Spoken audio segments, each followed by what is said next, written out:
찬양 감사합니다.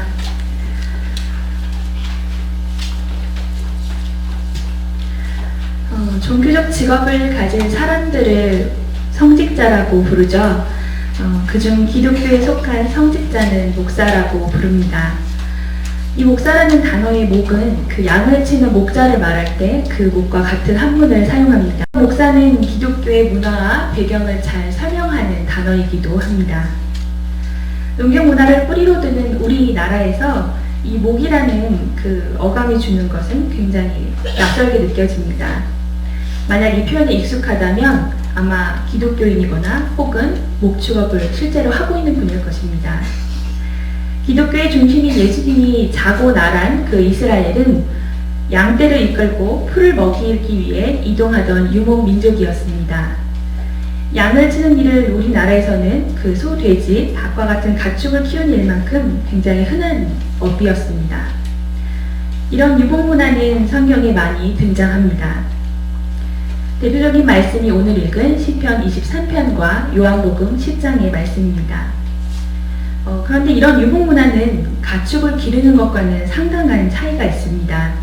그래서 말씀에 등장하는 그 목자의 역할과 의미를 잘 이해하기 위해서 도움이 될 배경 설명이 필요합니다. 실제로 필립 켈러는 양과 목자라는 책에서 8년 동안 목자 생활을 하면서 경험한 것을 바탕으로 시편 23편을 재해석하기도 했습니다. 저도 그 글의 도움을 받아서 시편 23편과 요한복음을 묵상했습니다. 이를 바탕으로 여러분과 말씀을 나누고자 합니다. 주님은 나의 목자시니 내게 부족함 없어라. 시편 23편의 유명한 첫 구절입니다. 다윗은 하나님을 목자라고 부르며 자신을 양으로 표현하고 있습니다. 목자는 양의 모든 것을 책임지는 사람이지요. 그래서 어떤 목자가 양을 돌보느냐에 따라서 그 양의 삶이 달라집니다. 하나님을 목자로 둔 다윗의 삶이 어떠하기에 그는 부족함이 없다고 고백할 수 있었을까요? 다윗은 우리를 그의 삶의 이야기로 초대합니다. 이스라엘은 굉장히 메마르고 척박한 땅이 많은 지역입니다.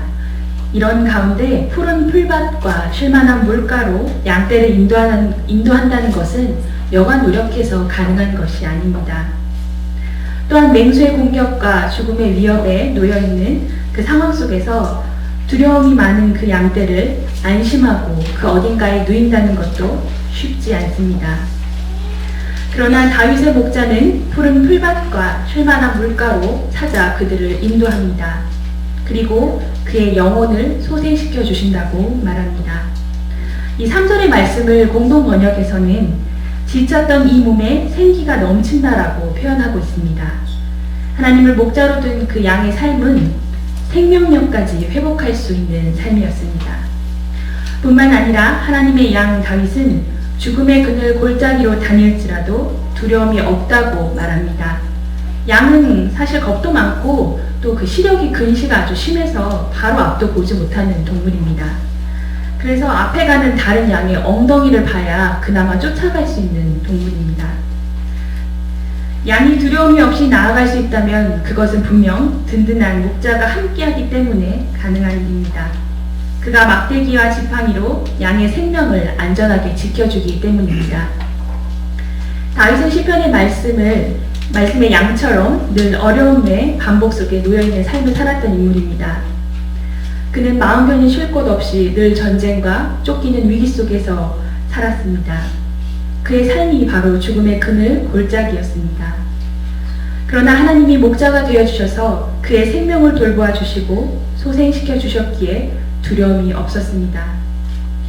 시편 23편에서 다윗을 돌보시는 목자 하나님은 그의 삶과 생명을 진심으로 사랑하셨습니다. 그 사랑은 참으로 선하시고 인자하셨습니다. 이러한 하나님의 성품을 우리는 예수님에게서 찾을 수 있습니다. 요한복음 10장 11절에서 예수님은 자신을 선한 목자라고 직접 말씀하십니다. 예수님은 제자들에게 선한 목자란 어떤 사람인지 아주 구체적이고 쉽게 말씀해서 풀어주고 계십니다. 사꾼 목자는 물질의 마음이 있어서 양들을 돌보는데 사실 관심이 없습니다. 그냥 시간만 보내고 주인의 눈밖에 나지 않을 정도로 돌봅니다. 그러다가 혹시 맹수가 나타나면 자기의 목숨을 구하려고 양은 뒷전으로 두며 도망치기 쉽습니다. 그래서 그 양들은 목자가 있어도 늘 위험 속에서 부족한 생활을 하게 됩니다. 그러나 선한 목자는 양들과 항상 함께합니다. 어떤 상황에서도 양들의 생명을 지키기 위해 애씁니다. 시편 23편의 목자와 같이 양들을 돌볼 뿐만 아니라 심지어 자기의 목숨을 걸고 양들을 지킨다고 이야기합니다.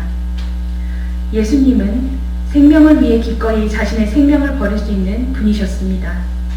그래서 자신을 선한 목자라고 말씀하십니다. 예수님의 관심은 항상 물질보다는 생명에 있었습니다. 생명을 사랑하고 생명을 지키는 것에 더 큰 가치를 두시는 모습에서 하나님의 모습을 우리는 볼 수 있습니다. 다윗을 사랑하셔서 그 생명을 인도하시고 보호하여 주신 그 하나님의 사랑이 오늘 읽은 요한복음 10장 예수님의 말씀에서 그대로 묻어납니다.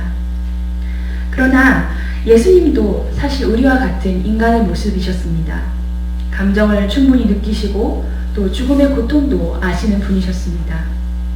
만약 누가 여러분에게 목숨을 달라고 말한다면 쉽게 내어주실 수 있겠습니까? 모든 인간에게 생명은 물질처럼 달라고 줄 수 있는 그런 것이 아닙니다. 그럼에도 불구하고 예수님은 생명을 얻기 위해 하나뿐인 자신의 목숨을 내놓겠다고 말씀하십니다. 왜냐하면 예수님은 생명의 가치를 아시기 때문입니다. 생명보다 더 귀한 것은 없기 때문입니다. 그리고 무엇보다 생명 외에는 생명을 얻을 방법이 없다는 것을 알고 계셨습니다. 우리의 몸에 이상이 생겨서 장기가 제 기능을 못할 때 우리는 다른 생명의 도움을 받아야만 살 수 있습니다. 우리의 영원한 생명을 위해서 예수님의 생명의 은혜를 받은 것입니다. 우리를 사랑하시는 하나님께서 우리에게 예수님의 생명을 주셨습니다. 이런 의미에서 교회는 예수님의 생명으로 새 생명을 얻은 자들의 공동체라고 할 수 있습니다.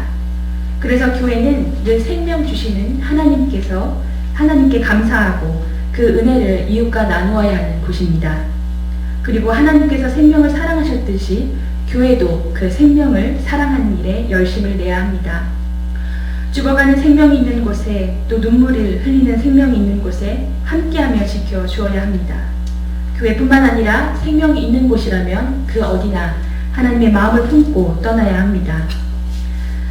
19세기 말 하나님의 사랑을 먼저 깨달았던 교회는 하나님이 사랑하신 생명이 있는 곳에 선교사들을 파송했습니다.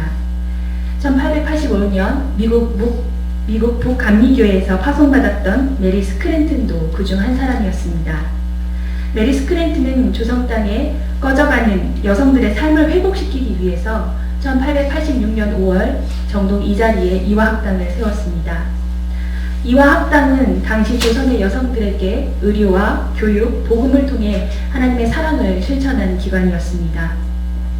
그리고 1980년 4월 그 이화학당의 자리에 생명을 사랑하는 마음으로 이화교회가 세워졌습니다. 이화교회는 가난과 가족 불화, 진로 문제 등 현실의 어려움들과 씨름하는 청소년들을 하나님의 우리 안으로 인도했습니다. 하나님이 목자 되시는 삶을 누릴 수 있도록 청소년들과 하나님의 만남의 장이 되었습니다. 청소년들이 마음 아프고 속상할 때마다 찾아와 기도하고 쉼을 얻을 수 있는 곳이었습니다.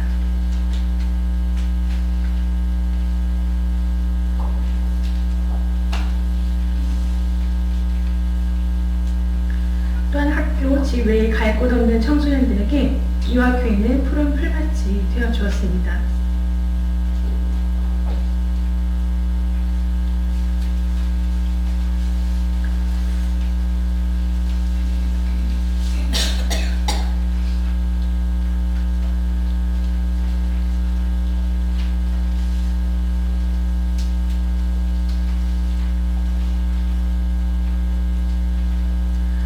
넘치는 끼와 달란트를 마음껏 펼칠 수 있고 또 친구들과 떠들고 먹고 놀며 마음을 나누는 곳이었습니다.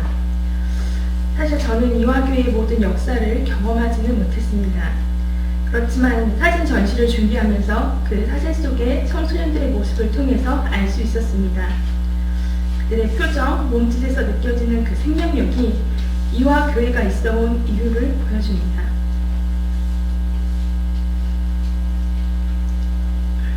이화 교회는 세상에 지쳐 생명력을 잃어가는 청소년들에게 생기를 주는 곳이었습니다. 또한 청소년들이 나아가야 할 방향과 선택의 고민 속에서 울고 웃는 공동체가 되었습니다.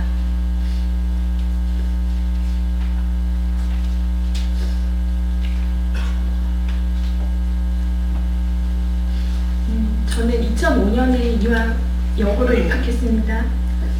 그리고 그해 4월 이화교회를 처음 출석했습니다. 사실 저는 교회가 익숙하지 않았던 그런 환경에서 자라서 신앙이라는 것은 참 먼 이야기였습니다. 그러나 이화여고의 종교 수업과 예배에서 들었던 그 말씀들이 어느새 저에게 가랑비 옷젖듯 점점 들어왔습니다. 그리고 동아리 선배들과 자연스럽게 들렸던 이화교회도 어색하지 않았습니다. 그래서 이화여고에서 알게 된 하나님을 좀 더 깊이 있게 만나고자 한 울타리에 있는 이화교회에 출석하게 됐습니다. 사실 저는 고등학교 시절에 담임 선생님이셨던 이중구 선생님이 지나갈 때마다 농담으로 너 수녀를 하면 참 잘 어울리겠다 이런 말씀을 하실 정도로 또래보다 고민도 많고 생각도 많았습니다. 담임 목사님도 저한테 할머니라는 별명을 지어주실 만큼 저도 참 생각이 많고 그랬던 학생이었던 것 같습니다.